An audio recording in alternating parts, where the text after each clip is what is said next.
असा यार सराकी लोग ही से मीठे भी हैं, ठंडे भी हैं, सोहने भी हैं, मेहमान नवाज भी हैं। और ई दफा पहली दफा थी सी कि तुसा मेरे मेहमान, मैं तुम्हारा मेहमान।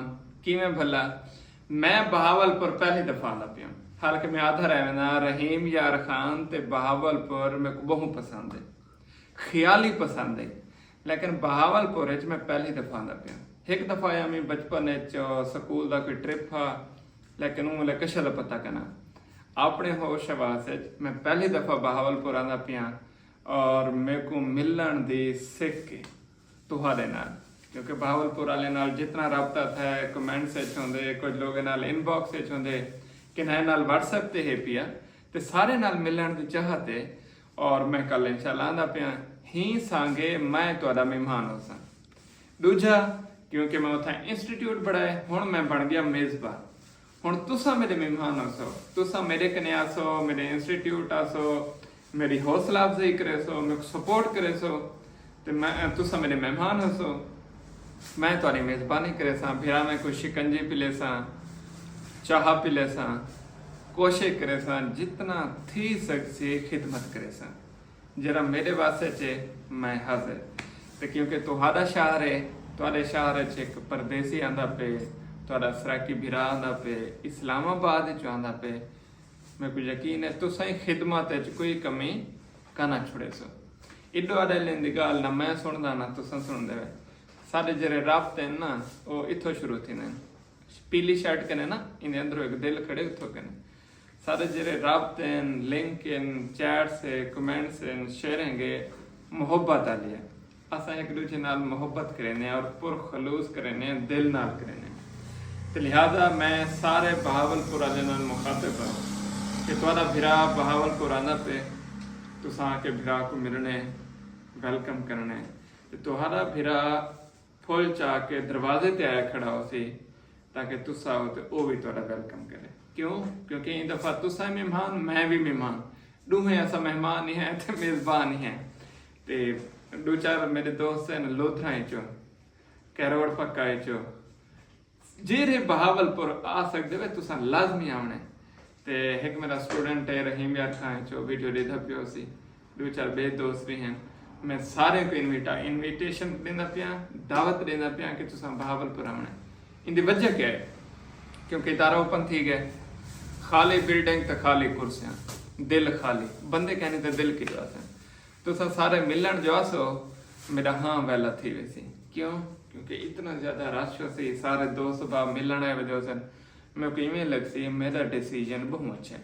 वैसे जल्द मैं इतों बह के डिसीजन किया है कि बहावलपुर ही क्यों, मेरा एक ये नजरिया है कि मैं बहावलपुर लोगों नाल जल्द टच थिया, मेरे को ये पता लगे कि ये सियाने लोग हैं, ज़हीन लोग हैं। अक्सर लोग रब्ता करेंगे ना वो सीधा पूछते हैं है सही पैसे करण करें कमावन शुरू करे सो। बहावलपुर वाले जितने भी रब्ता किए उन्हें ये आखिए कि ई फील्ड असा काबिल किवें थी सो। मोतबर गालियां, मोजिज गालियां, सियाना गालियां और कम दी गालें, और उनके मजा आंदे शेयर करें, दसेने समझेने कि तुसा ये काम करो, तुसा ये कामयाब थी वैसो। उन जरा डायरेक्ट पूछे हैं से पैसे के लिए कमासो, बस ये सवाल औखा ही तो जवाब मैंने दे सकता।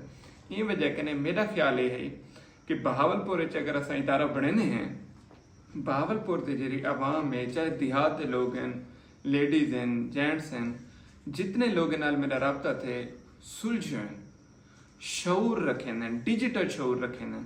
डिजिटल शऊर क्या कि पैसे कमाने का बाद पुछते हैं, पहले ये पुछते हैं शॉपिफाई या डिजिटल मार्केटिंग, वैब डिजाइनिंग या प्रोग्रामिंग, वो तो कोई टेक्निकल गाल पूछते हैं, वो तो ये पता लगता है कि इन लोगों को शऊर है। अच्छा बाकी मार्केट सारे पूछते हैं डायरेक्ट पैसे कितों आसा। तो इन वजह कने मेरा ये फैसला हा कि बहावलपुर के अस ब्रांच ओपन करे सो। लिहाजा मैं अपने फैसले ते कायम रहना चाहना और उनके वास्ते मेरे को चाहिए तुम्हारी सपोर्ट। क्योंकि अगर मेरे को रिजल्ट ना मिल जाए तो पीछे वो क्या देने कहाँ तो कहाँ लाले ठूंगे मरे ने, और बिन्ने को मौका मिलवे सी कि असा तो आधे ना आसे बहावलपुर सही कहने थे उठा नहीं पढ़ावने, सारा आख्या नहीं मन्या हूँ ये था। उन्हें चीज़ें कन्नै बचण वास्ते पहली दफ़ा मैं आखदा पिया कि तुसां मेरे को सपोर्ट नहीं करना, अपने आप को सपोर्ट करने, बहावलपुर सपोर्ट करने। मैं उत्थे ही हाँ, कल जुमेरात हो सी, मैं इंशाल्लाह पहुँच गए सा, टाइम इस्लामाबाद पहुँच बेटा, रात का सफ़र करे सा, कल इस बहावलपुर इंस्टीट्यूट कल आओ, परसों आओ, तरसों आओ, जुम्मे आओ, हफ्ते आओ, एतवार आओ, सोमवार आओ, मंगल आओ, बुध आओ, जिले दिल करे आओ, लेकिन एक दफ़ा लाजमी आने ताकि मेरी टीम उत्थे बैठी हुई कली महसूस ना करे कि जंगल च आ गया। तो मेरे को पता लगे कि मैं पहली दफ़ा नवाबें के शहर च आया, बड़ा प्रोटोकॉल मिले।